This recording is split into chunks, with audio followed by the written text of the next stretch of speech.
All right, I'm going to try to turn the sound up. It is all the way up. You guys can hear how quiet that chat box is when it goes. Okay.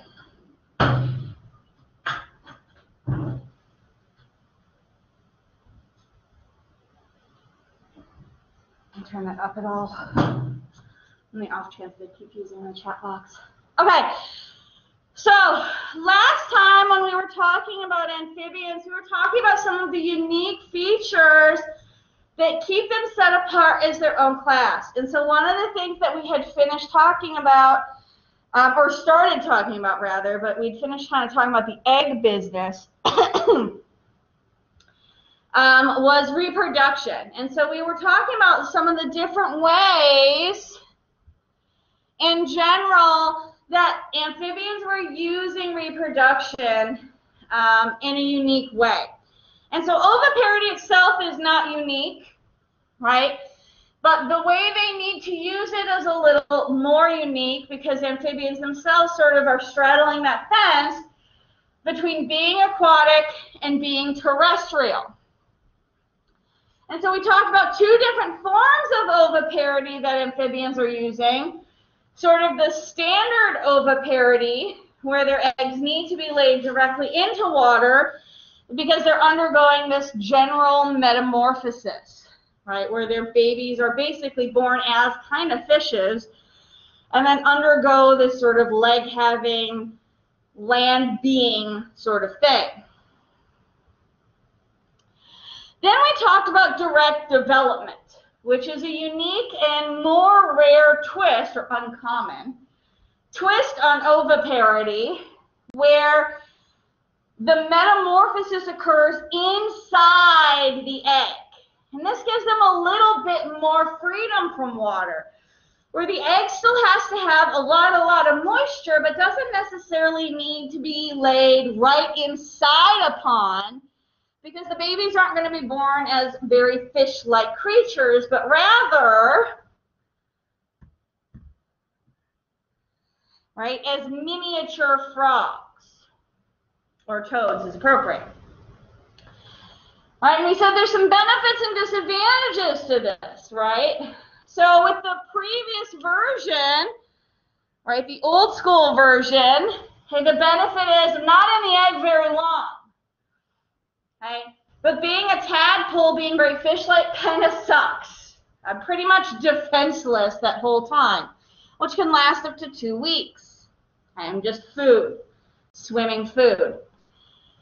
Okay? For this version then, as soon as I hatch, I can run, okay? I can kick and bite and fight back. I'm more of a predator than I am prey. Okay, but, okay, this egg stage lasts forever, okay, and I am 100% defenseless in here, okay. I am vulnerable to the environment, okay, so if my leaf dries up, right, and if anything comes by to pick me off, there is nothing, I can't even run away. I'm just going to sit there and be carried off by a bee. Goodbye, baby, okay. And this lasts a very long time. So I have the egg time and my metamorphosis time to just kind of hang out in the egg. So that's a disadvantage there. So there's some give and take for both of these.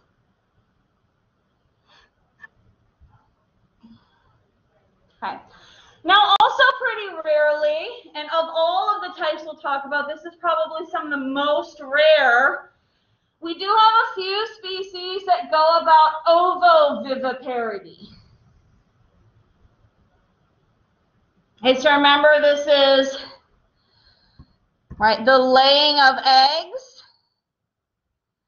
Okay, but then for one way or the other, the eggs are going to hatch inside, in this case, either parent, and then are born or enter the environment alive.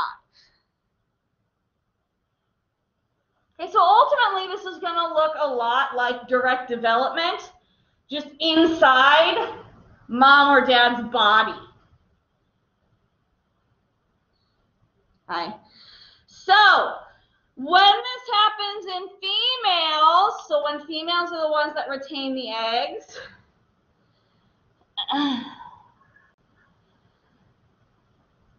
Okay, we can put the eggs in her body.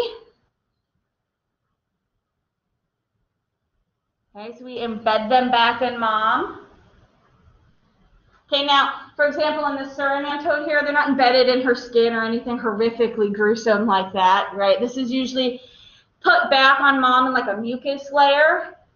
Okay, so it's more like caulking them back on her body with like bathroom caulk, and they're going to hang out there until they hatch. It looks a little gruesome, okay, but we're not destroying mom's body in any way. They're not parasitic or eating her tissue or anything.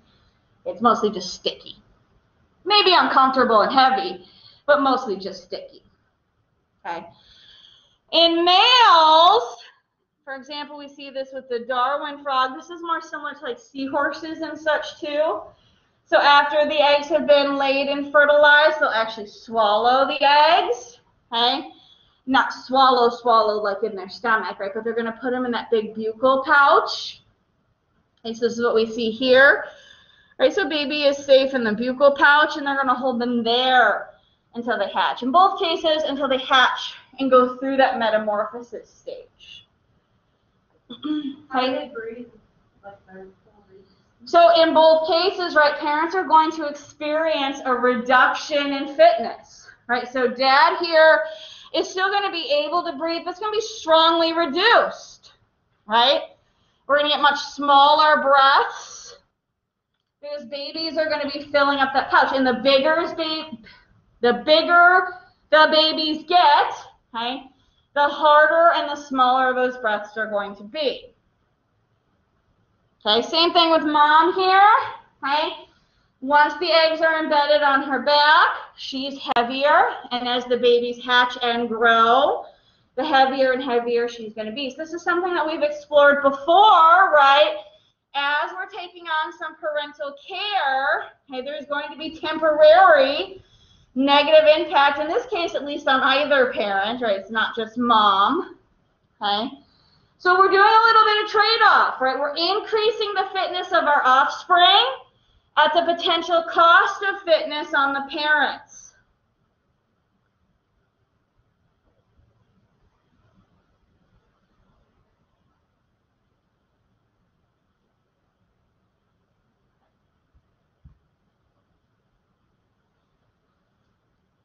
Okay, lastly, okay, we do have some viviparity, okay.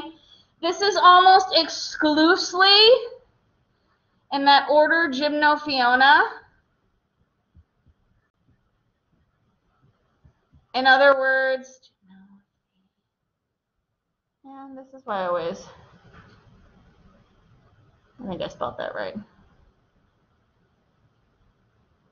I think I definitely spelled that wrong. The cecilians, right? Those legless salamanders. I definitely spelled that wrong. Spelling is not my strong suit. I definitely can spell cecilians, though. Okay, so these are our nightmare fuels. I said I had a couple pictures of these. I have a few more. So this is one. You kind of get a real idea of what they look like, right? So ultimately, and of course, here are the babies without colors. Just head, long salamander body. So really, amphibian versions of snakes. Very much what they look like. And we can see here them in their burrow. So we get an idea of that underground nature, that fossorial features that cause them to look this way. And most of them are also blind. Right? So here's mom.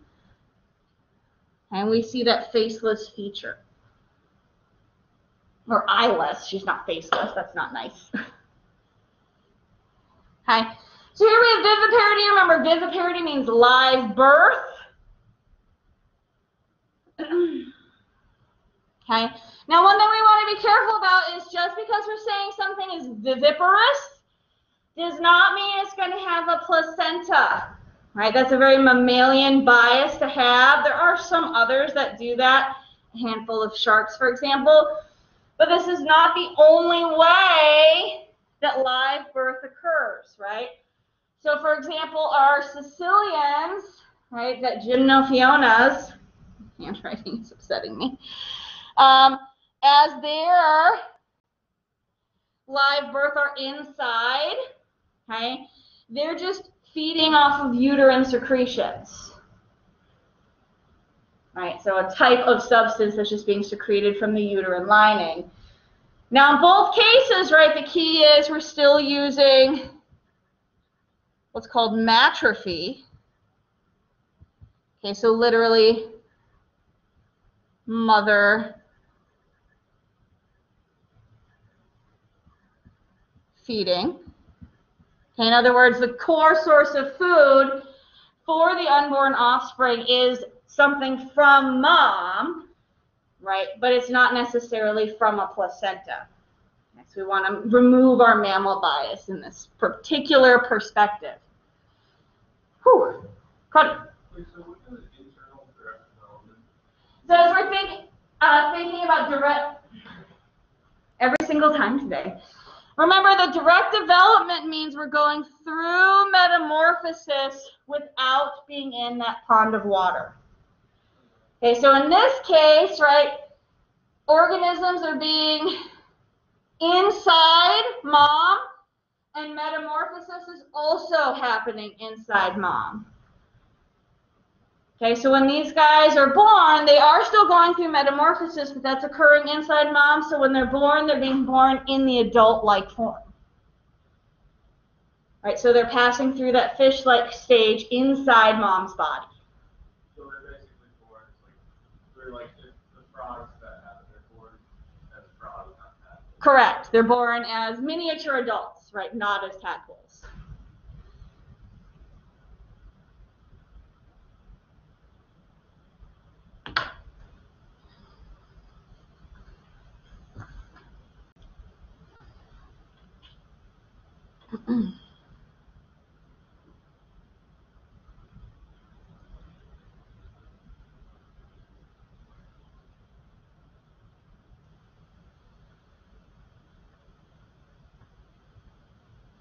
Okay, so there's a lot of variation in reproduction, right? Basically any way we can imagine it. Excuse me. This is going to occur, right, with the original sort of boring way we imagine egg-laying happening being by far the most common, and then having little twists on direct development, right, by storing eggs inside our body, storing eggs inside our mouth, right, staying in the egg as long as possible. All these little twists can occur. They're just significantly more rare depending on what kind of options we may have. Are there any questions on reproduction before we take quick little snapshots on some of these suborders?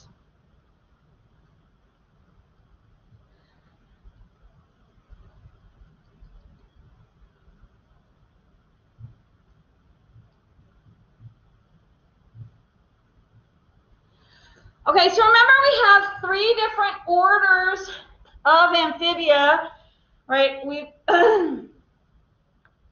That fall under, so amphibia is a class, right, equal to chondrichthyes and osteichthyes that we've seen before. So orders, or we could also think about these being like subclasses, right, fit underneath the umbrella of amphibia. So we have caudata, okay, which also can be called urodela in some of the older texts. That's an outdated name, but you may still see that pop up in some old editions. Those are our salamanders and newts. Anura, right, those are frogs and toads. And oh, it's an I instead of a Y. I came pretty close to winging that spelling. Was not class spelling bee. Right, and then gymnophiona, right, our legless salamanders, right, basically our amphibian snakes, or they almost look like giant worms maybe, right, and our little nightmare fuel for the day.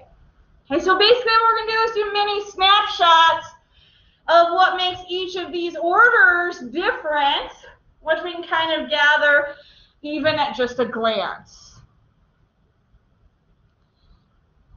Okay, so we're going to go ahead and start at the top. We're going to start at caudata, being our salamanders and newts.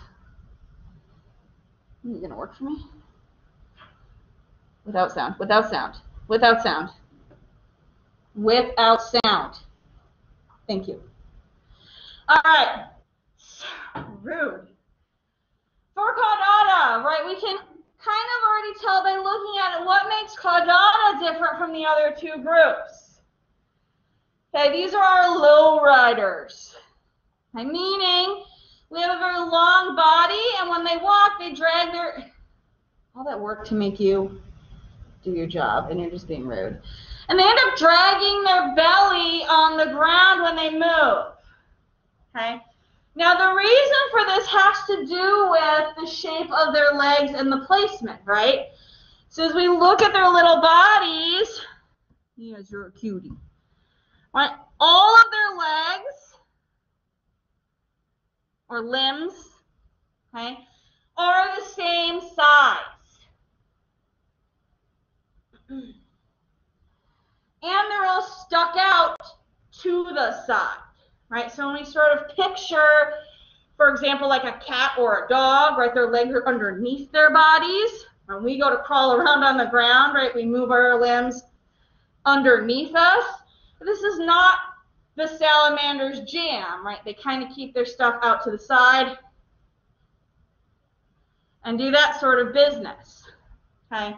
This is one of those, like, benefit and disadvantage movements, okay? So they end up with this sort of weird belly dragging action, okay? But they do end up with a very dispersed center of gravity, which means it's not very easy to knock them around, right? They don't tip over because they're so widely distributed. Okay. In addition, right, when we kind of take a peek at them and you think about, well, where do I find a salamander? Okay, there's not a lot outside from their legs that stick off of their body. Right, they're very sort of streamlined as far as organisms go. So this makes them good. Dig out some old terms. We keep using this word fossorial. Many amphibians are at least partly fossorial, right? They go underground. It's wet and dark underground. This is good for amphibians. They don't have a lot of projections. We want to keep that digging easy. All right, buddy.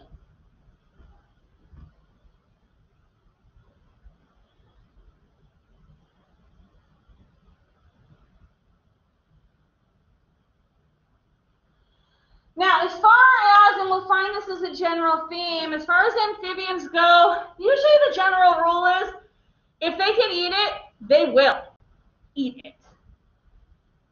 Okay, so we saw that we had a lot of upgraded visualizations with amphibians. We had boosts in eyes, we have eyelids, right? We have increased rods and eyes in the front, so we now have depth perception.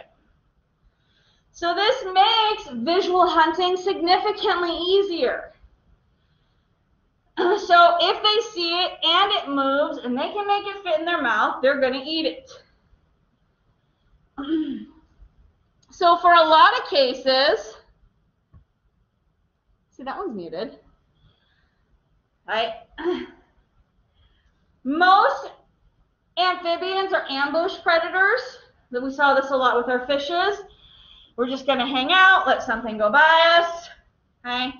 And then dinner is served, okay? Even for salamanders, as we see with the top panel, well, we associate tongue flicking, for example, with frogs and toads. Several salamanders also have sticky tongues that they can use to accumulate dinner. Okay. Generally for amphibians, that's pretty much it. Okay, we don't have a lot of special techniques. It's just get it in your mouth. If it fits in your mouth, swallow it. Okay, they're very simple creatures that way. And surprisingly, very hefty predators in most ecosystems that they are. Underrated predators for the ecosystems that they're in. All amphibians, and certainly salamanders, and as we'll see here in a second, anurids. Kind of like crazy seeing all these people in the hall. We got another 20 minutes, man.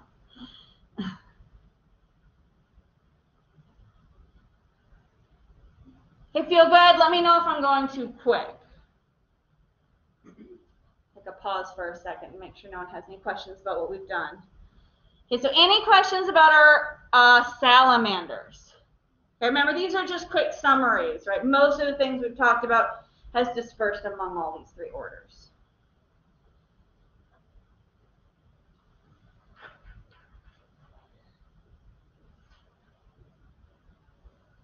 Now for our anurans, remember these are frogs and toads. Right? They have a much more modified body, right? Being very short and sort of chubby, right? In the abdomen and thorax, right? Or abdomen and chest. They pretty much have no neck.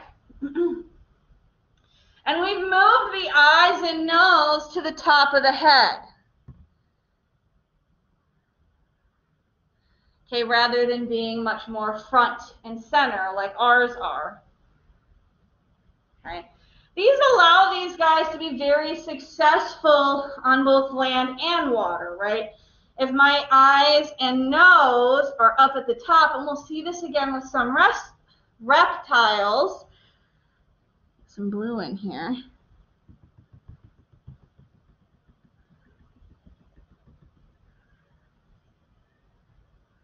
Right, I can sit in the water up to there, right, and just have my little eyes peeking out, right, my little nose can peek out, I can still breathe, I can still see.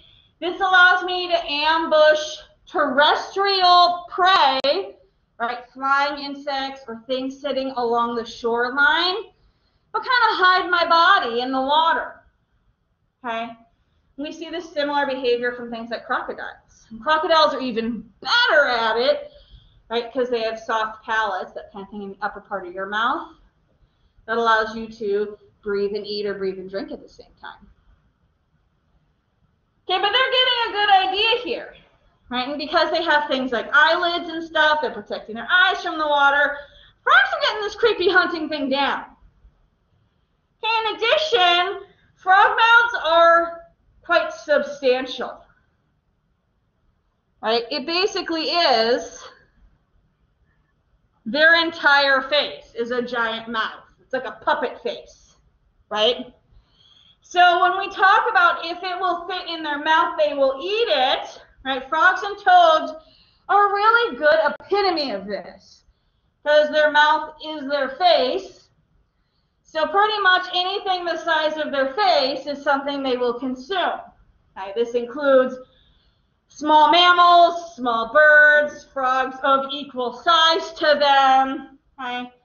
So of all of the amphibians that we talk about, frogs are really, and toads, I'm just going to lump these together, are the most voracious predators. They don't seem like horrifically nasty animals, but they're pretty mean. Like in a super cool way. Because all animals are super cool. And I actually have a really cool video on our eLearn page if you've not had a chance to watch it that shows like a giant bullfrog eating what seems like grossly inappropriately large things, including like a mouse that's twice its size. And it does it just fine. So I highly recommend, as your video of the cool week, to finish your day out by watching a bullfrog eat a mouse.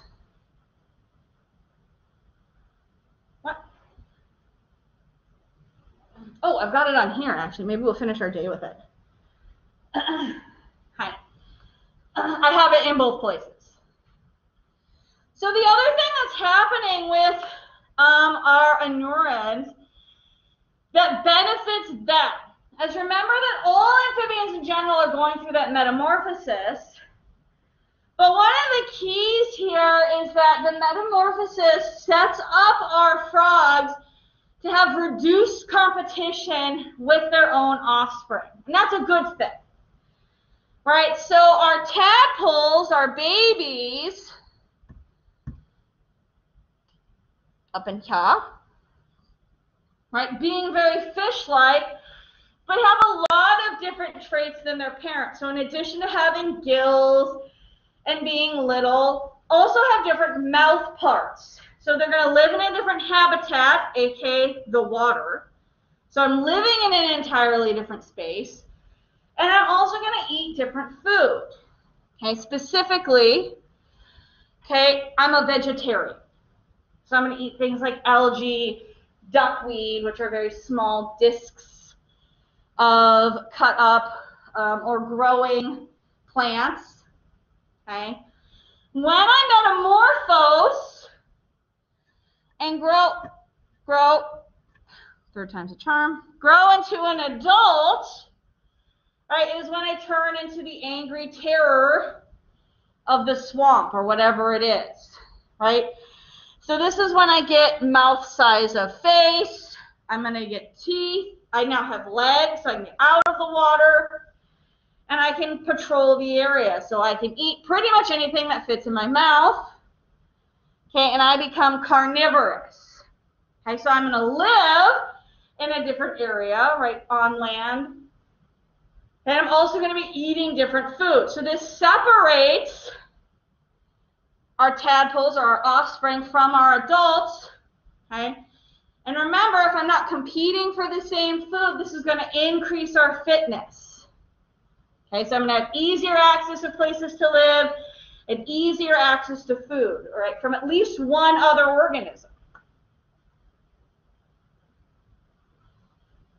I'm going to stop like 3 or 4 minutes early, and we're going to come back to the video. I think that's going to be a great way to end the day. Also, oh, I threw it to the floor. I'm like, where did my phone go?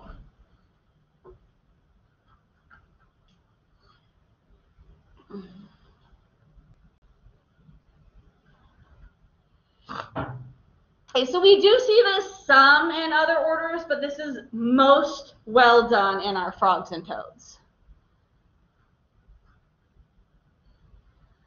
Okay, feel good so far? So we've done salamanders and we've done our frogs and toads. With any questions about either of those orders before we basically finish off with our cecilians, our nightmare fuel?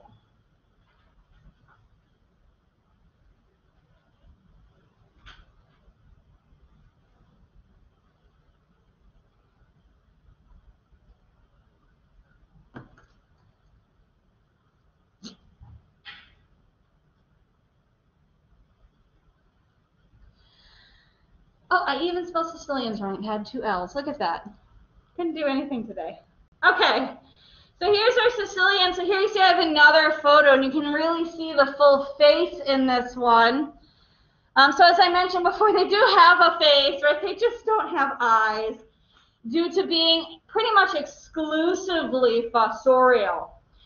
So of course we do have mouth. Mouth is important, need mouth to eat.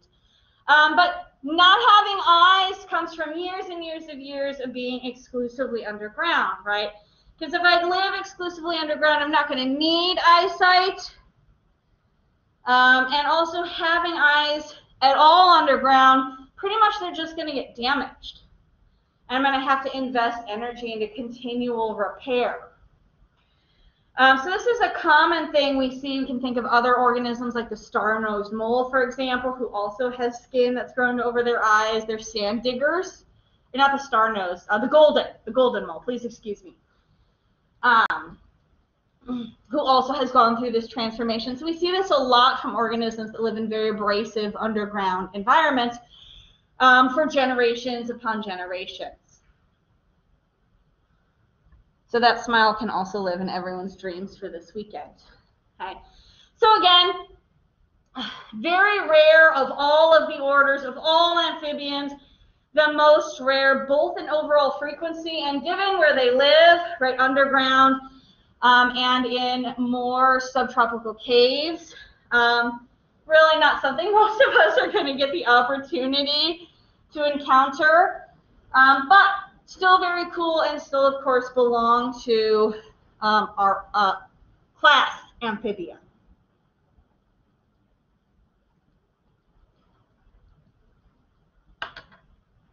Oops. Okay. Any questions about any of our orders? Right. Remember, the big key here is just to look at how each of these are different on top of all the reproduction and the other pieces that we talked about. All right, so we really only have one last piece I want to talk about here. And we'll do this as a big class rather than a small group. So as we've sort of hopped on the bus and talked about, or you may have heard about in the news or whatever the case may be, amphibian conservation has kind of been a big deal. We've seen a large decline in many amphibian species, frogs and toads first, and then largely in some salamander species after the fact. Over the past 4 decades, and it's been to several major pieces. The first of which was habitat perturbations, meaning as humans have grown their cities or built into or burned down forests, or forests have just burned, I guess, as the last couple of years have been, as well as some other generic issues. Acid rain was a really big thing in the 70s and 80s and early 90s, which is a long time ago for some of you. And then, of course, generic climate change, ozone depletion, pollutants in the water. So as we think about the agglomerate of issues, what is it about amphibians that have made them so susceptible to these problems compared to any of the other groups we've talked about, right? Fish live in the water. Why are they so much more resilient than our amphibian friends?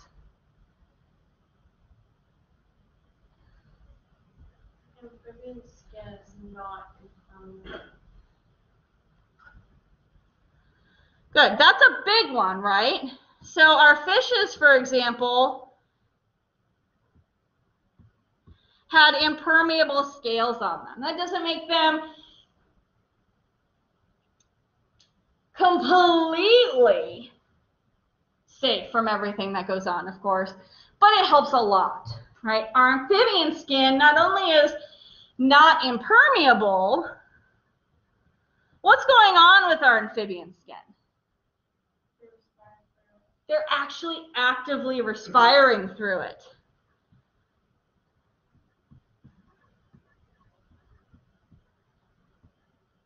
Right, so this is one big issue. All right, so their skin is designed to actively bring in material through it. It's a whole organ. Hugely problematic. Okay, that's one big strike.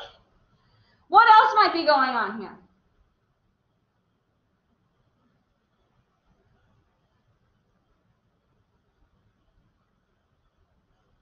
Where do amphibians live? They live in wetlands, right, which are already in trouble, right? Where else do they live? Rainforests. Okay, do they live in any one place? Okay, this is the other problem we run into with amphibians. Their metamorphosis itself is a problem. Okay, the fact that they aren't isolated to a single habitat in their lifetime is also problematic. Okay, so if I'm going to live in this pond for half my life, then get up and literally walk over here and live in a second habitat the other half of my life, over both lifespans, that I'm going to be sucking in literally everything through my skin, makes me like a superconductor for testing whether or not the area is safe.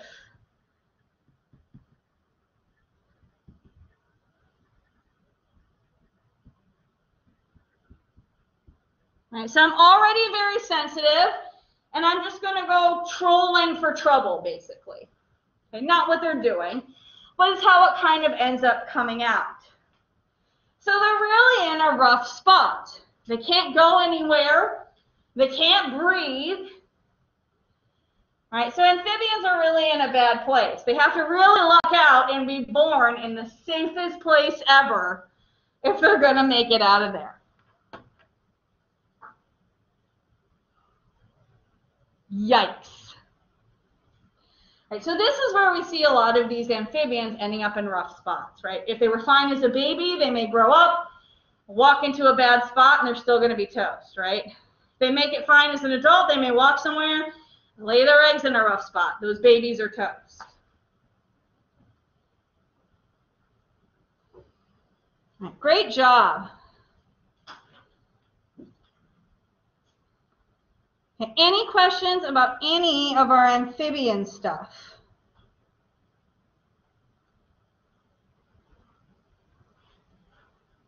You rude little thing. Nat Geo, how dare you?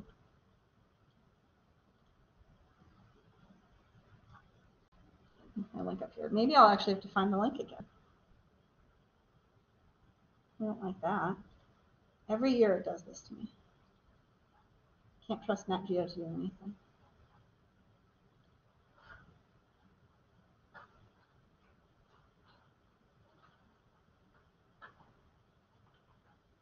Where's my frog? Well, that's just rude.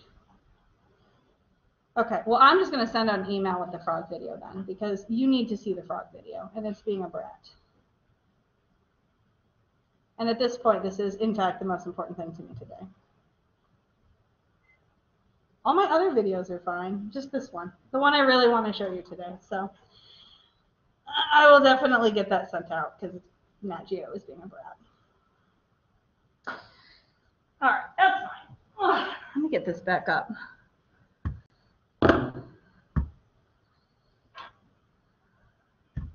Rude.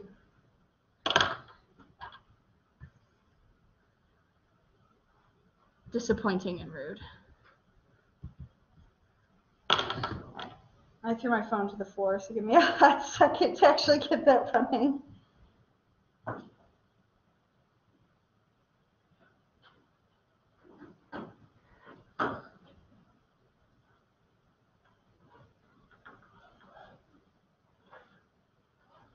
All right, there we go.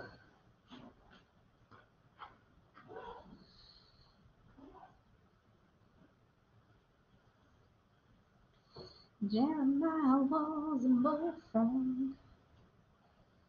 He was a rude frog of mine.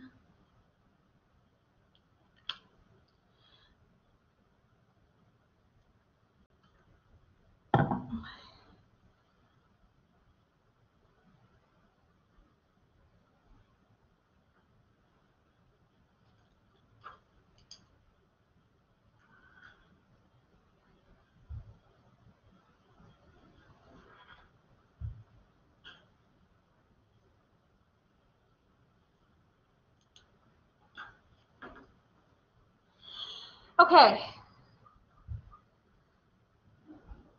Once you're all set, there's not enough of us to dismiss by rows today, so you are good to go.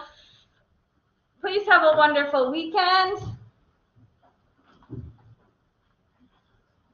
Okay, and let me know if you have any trouble with your zoo videos.